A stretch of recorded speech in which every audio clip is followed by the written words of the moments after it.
Hello everyone. तो फिर मैं आ गया एक नई वीडियो के साथ। आज जो है हम human I and the colourful world का सेकंड पार्ट करने वाले हैं। ठीक है, आज हम लोग नेचुरल फेनोमेनास के बारे में जानेंगे जो लाइट के कारण होते हैं, ऐसे फेनोमेनास। ठीक है, तो ऐसे 3 मेजर फेनोमेनास हैं जो हम लोग इस चैप्टर में पढ़ रहे हैं। ठीक है, उसके बाद हम लोग कुछ रीजन वाले क्वेश्चंस करेंगे, गिव रीजंस। ठीक है, वो भी इन्हीं फेनोमेनास के कारण होता है वो सब भी। ठीक है, उसको अब हम लोग करेंगे। ठीक है, तो पहले जो है यहाँ पे हमारे पास 3 मेजर फेनोमेनास हैं, उनके बारे में देखेंगे। जो 3 है वो कौन से हैं? Dispersion of light, second one is total internal reflection and third is scattering of light. ठीक है, तो ये 3 मेजर फेनोमेनास है जो आपको इस चैप्टर में देखना है। इससे पहले मैंने जो है ह्यूमन आईज पे पूरा एक वीडियो बनाया हुआ है, ह्यूमन आईज और उनके डिफेक्ट, मतलब आई जो हमको देखने में जो डिफेक्ट होते हैं उन पे वीडियो बना हुआ है। अगर आपने नहीं देखा है वीडियो को तो आपको उसका लिंक डिस्क्रिप्शन में मिल जाएगा, प्लीज जाके वो वीडियो पहले देखिए, तब जाके ये आपको ज्यादा अच्छे से समझ में आएगा। तो हम लोग अब स्टार्ट कर रहे हैं इसको। तो है क्या dispersion of light? Dispersion of light का मीनिंग क्या होता है? सबसे पहले डिस्पर्जन ऑफ लाइट पढ़ रहे हैं यहाँ पे। ये आपको डिस्पर्जन ऑफ लाइट का डेफिनेशन दिया हुआ है। ठीक है, स्प्लिटिंग अप ऑफ लाइट। ठीक है, पहले डेफिनेशन छोड़ते हैं, वो यहाँ पे समझते हैं। ठीक है, क्या है कि व्हाइट लाइट आ रहा है। ठीक है, एक व्हाइट लाइट को हमने क्या किया? प्रिज्म से पास किया। व्हाइट लाइट को किससे पास कर रहे हैं? प्रिज्म से पास कर रहे हैं। तो क्या देखने को मिला वहां पे कि जो व्हाइट लाइट है उसको पहले से ही किससे बना हुआ होता है? 7 कलर्स से मिलके बना हुआ होता है। ठीक है, देयर आर 7 कलर्स। उन 7 कलर से मिलके कौन सा लाइट बना हुआ है? व्हाइट लाइट बना हुआ है। और वही व्हाइट लाइट जो है वो सन से मिलता है हमारे पास। ठीक है, और उसी व्हाइट लाइट को जब हमने क्या किया, किससे पास किया? प्रिज्म से पास किया, तो जो 7 कलर से व्हाइट लाइट बना हुआ है उसमें वो स्प्लिट अप हो गया। ठीक है, मतलब डिवाइड हो गया। ऐसा इसमें कैसा होता है कि सबसे नीचे विबग्योर होता है, ठीक है, फिर इंडिगो होता है, फिर ब्लू होता है, सॉरी सबसे नीचे वायलेट होता है, इंडिगो होता है, फिर ब्लू होता है, फिर ग्रीन होता है, फिर येलो होता है, फिर ऑरेंज होता है, लास्ट में रेड होता है। इसको आप विबग्योर वर्ड याद रख सकते हैं। ठीक है, ऐसा होता है। और इसको जो है हम स्पेक्ट्रम बोलते हैं। ठीक है, इस चीज को क्या बोलते हैं? स्पेक्ट्रम बोलते हैं। जो इस 7 कलर्स में जो स्प्लिट अप हुआ लाइट दिख रहा है वो उसको हम क्या बोलते हैं? स्पेक्ट्रम बोलते हैं। ठीक है, तो ये प्रिज्म से जब पास होता है तो ऐसा होता है। ठीक है, तो ऐसा क्यों होता है? इसका रीजन पता होना चाहिए, है ना? क्यों होता है ऐसा? इसका होने का जो कारण है वो है वेवलेंथ। क्या है रीजन? वेवलेंथ जो है वो रीजन है। ठीक है, या आप इसको स्पीड भी बोल सकते हैं। स्पीड जो है वो भी जो है इसका रीजन होता है। Wavelength and speed both are the reasons of this. Wavelength को हम क्या लैम्डा से रिप्रेजेंट करते हैं। ठीक है, तो ये वेवलेंथ जिसका मैक्सिमम होगा उसका स्पीड भी ज्यादा होता है। ठीक है, वेवलेंथ ज्यादा होगा तो स्पीड भी ज्यादा होगा। वेवलेंथ अगर किसी का ज्यादा है, किसी लाइट रे का, तो उसमें क्या होगा? उसमें जो बैंडिंग है वो बहुत कम होगा। ठीक है, क्या होगा? बैंडिंग कम होगा। वेवलेंथ ज्यादा होगा तो क्या होगा? बैंडिंग जो है वो क्या होगा? कम होगा। या आप कह सकते हैं कि अगर स्पीड ज्यादा होगा तो बैंडिंग क्या होगा? कम होगा। समझ में आ रहा है बात? और अगर वेवलेंथ जो है ये कम होगा तो बैंडिंग क्या होगा? ज्यादा होगा। ठीक है, वेवलेंथ कम होगा तो बैंडिंग ज्यादा होगा। या आप कह सकते हैं कि स्पीड जो है वो कम होगा तो क्या होगा? बैंडिंग ज्यादा होगा। ठीक है, ज्यादा वो बेंड करेगा, या कह सकते हैं कि ज्यादा वो लाइट रिफ्रैक्ट करेगा। समझ में आ रहा है? तो हुआ क्या है यहाँ पे सिंपली पहले जब रेयर मीडियम से डेंसर मीडियम में गया तो रिफ्रैक्शन हुआ, फिर रेयर मीडियम से डेंसर मीडियम में लाइट आया तो रिफ्रैक्शन हुआ। पर due to different bending abilities, due to different wavelengths अलग अलग होने के कारण क्या हुआ कि वो मतलब कोई लाइट रे ज्यादा बेंड हो गया, मतलब कोई कलर जो लाइट का है वो ज्यादा बेंड हो गया और कोई कलर कम बेंड हुआ। इसी कारण से ये स्पेक्ट्रम यहाँ फॉर्म हो गया। ठीक है, ये हमारा हुआ प्रिज्म। इसी को कहते हैं, हम इस प्रोसेस को क्या कहते हैं? Dispersion of light. अब देखिए डेफिनेशन कहता है splitting up of light into its component due to the different bending ability for colours. ठीक है, क्या है लिखा हुआ, different bending abilities for colours. Colours का मतलब जो जिस कलर से वो बना हुआ है, कौन, लाइट बना हुआ है, व्हाइट लाइट बना हुआ है, उन सभी का बेंडिंग एबिलिटी जो है वो अलग अलग है।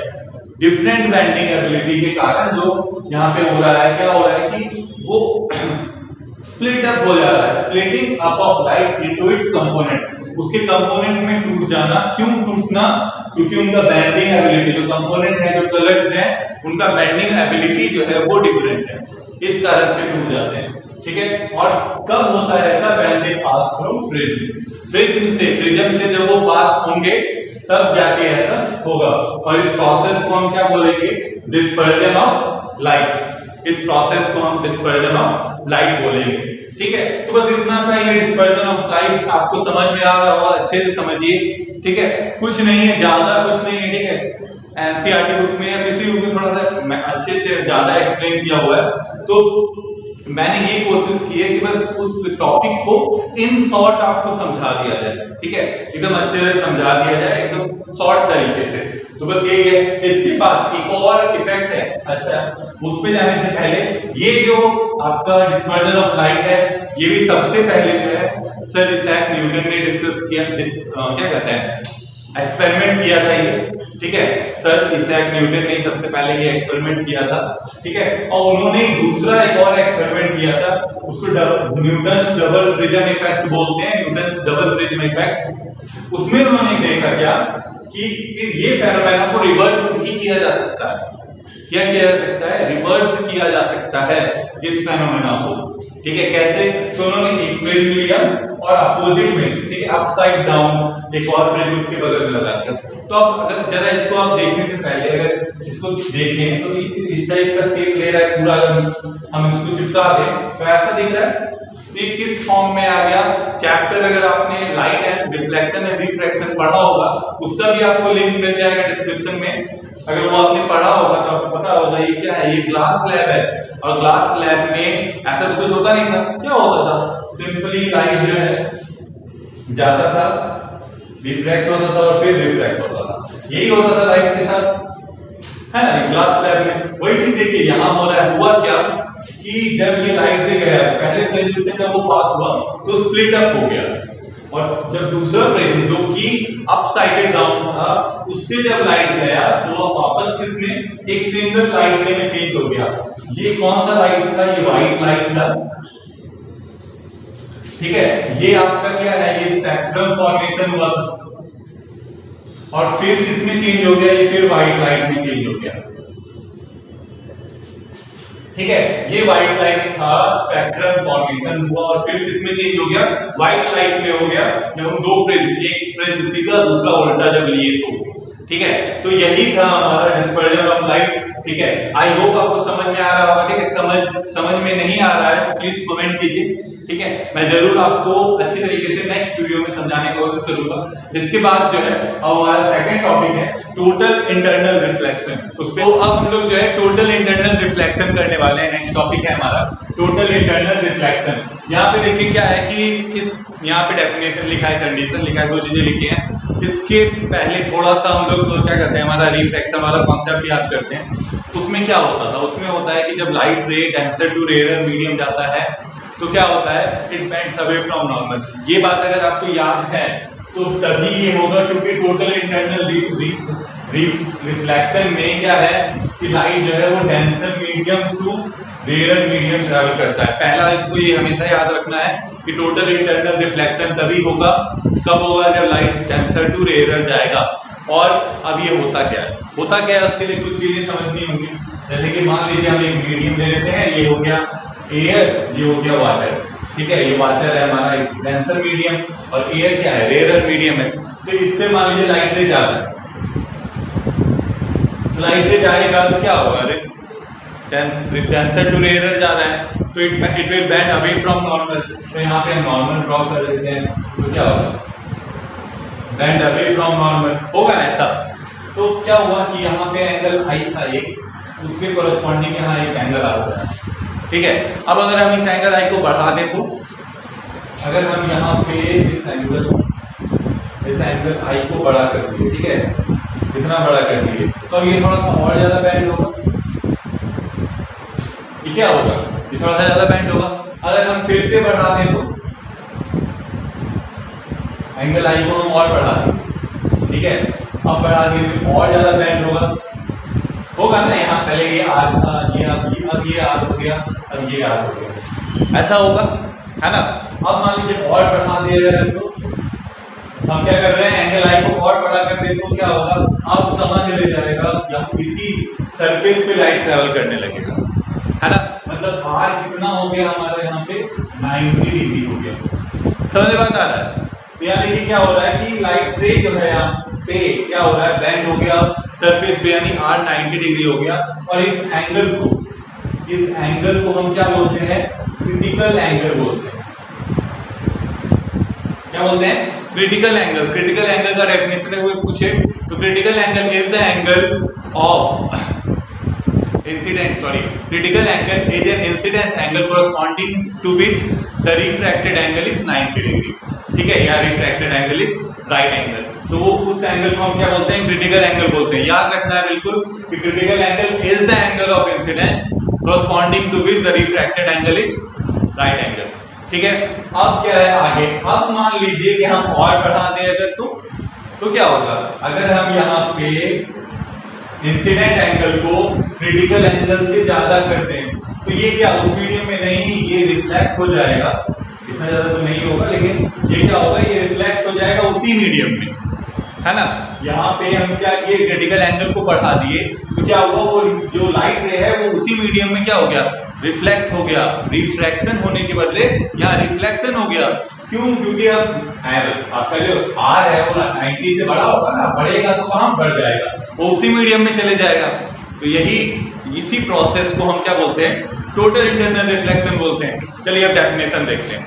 डेफिनेशन कहता है when light travels from denser medium to rare medium, जब light denser medium to rare medium, इस बात को याद रखना है, क्या कैसे याद रखना है वो आपका है आपको, लेकिन याद रखना है कि टोटल इंटरनल रिफ्लेक्शन में लाइट ट्रैवल करेगा from denser to rare, from denser to rare, denser medium to rare medium जा रहा है with an angle of incidence greater than critical angle. अभी हमने जस्ट देखा ग्रेटर देन, ये वाला लाइन जो गया, जो रिफ्लेक्ट हो गया, उसका एंगल क्या है, क्रिटिकल एंगल से ज्यादा है। तो यही चीज यहाँ लिखा है कि एंगल ऑफ इंसिडेंस क्या होना चाहिए, क्रिटिकल एंगल से बड़ा होना चाहिए।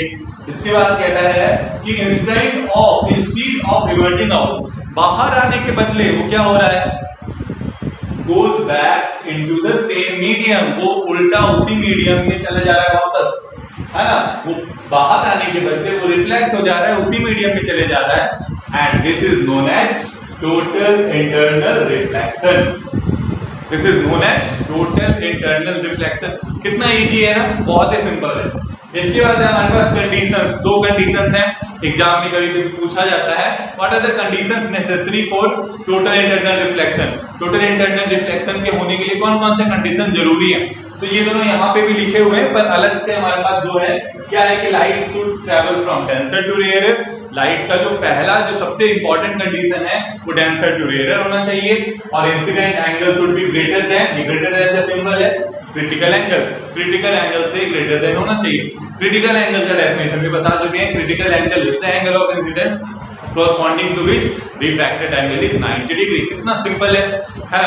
तो ये हमारा हो गया यहाँ पे टोटल इंटरनल रिफ्लेक्शन फिनिश, ठीक है। तो हम लोग नेचुरल फेनोमेनास के बारे में पढ़ रहे हैं यहाँ पर। तो तीन नेचुरल फेनोमेनास थे, पहला dispersion of light, second one is total internal reflection, and the last is scattering of light. तो हम लोग स्कैटरिंग ऑफ लाइट कर लेते हैं। तो हमारा लास्ट नेचुरल फेनोमेना है जो हमारे सिलेबस में है, वो है scattering of light. Scattering of light क्या है, बहुत ही सिंपल सा इसका डेफिनेशन है, बहुत ही सिंपल है। क्या है, देखिए क्या है कि लाइट रे जब आता है, लाइट रे जब किसी मीडियम से पास हो रहा होता है तो क्या होता है कि उसमें बहुत सारे पार्टिकल्स मिलते हैं उसको। जैसे कि मान लीजिए कि एयर से लाइट पास हो रहा है, एयर में बहुत सारे तरह के पार्टिकल्स हैं, अलग अलग मॉलिक्यूल्स हैं, अलग अलग तरह के पार्टिकल्स हैं ना, डस्ट पार्टिकल्स हैं, बहुत सारे तरह के पार्टिकल्स वहां पे लाइट को मिलता है। तो उसी लाइट, जब वो लाइट रे किसी पार्टिकल से टकराता है तो क्या होता है कि उसका डायरेक्शन चेंज हो जाता है, ठीक है। अपना जो उसका ओरिजिनल पाथ है तो उस पाथ से क्या हो रहा है, डिफ्लेक्ट हो जाता है। इसी प्रोसेस को हम स्कैटरिंग ऑफ लाइट बोलते हैं। देखिए यहाँ लिखा भी है, it occurs when light ray collide with the medium particles spread out. ठीक है, जो मीडियम में जो पार्टिकल्स मिक्स्ड अप है, स्प्रेडेड है, उन पार्टिकल्स से जब लाइट कोलाइड करता है, तो कोलाइड करना मतलब टकराता है, तो क्या होता है, are deflected from straight path. तो जो लाइट रेस है वो क्या होते हैं, वो क्या हो जाते हैं, जैसे टकराए अपने पाथ से, जैसे लाइट रे ऐसे आ रहा है, किसी पार्टिकल से टकराया, उसका क्या हो जाता है, पाथ चेंज हो जाता है। ठीक है, स्ट्रेट पाथ से वो कहीं किसी और पाथ में चेंज हो जाता है, मतलब तो इसी प्रोसेस को हम क्या बोलते हैं, स्कैटरिंग ऑफ लाइट कहते हैं। तो देखिए यहाँ पे हमने 3 नेचुरल फेनोमेना पढ़े। ठीक है, मैं ज्यादा लंबा नहीं करना चाहता वीडियो को, तो यहीं पे आज जो है हमारा सेशन खत्म होता है। जो बचा है अभी हमारे इस चैप्टर में, हमारे पास है रीजन्स वाले जो क्वेश्चंस है, 5-6 क्वेश्चंस हैं, गिव रीजन्स, जो आ ही जाते हैं लगभग हर साल। उन क्वेश्चंस को हम लोग डिस्कस करेंगे। ठीक है, तो नेक्स्ट वीडियो में जो आपको कल मिल जाएगी। इसके बाद हमारे पास और है प्रीवियस ईयर क्वेश्चंस, जो इंपॉर्टेंट क्वेश्चंस है इस चैप्टर में, वो भी डिस्कस हम लोग करने वाले हैं। ठीक है, तो गिव रीजन्स हम लोग नेक्स्ट वीडियो में करेंगे और प्रीवियस ईयर उसके नेक्स्ट वीडियो में करेंगे, और ये चैप्टर तब टोटली फिनिश हो जाएगा। Thank you.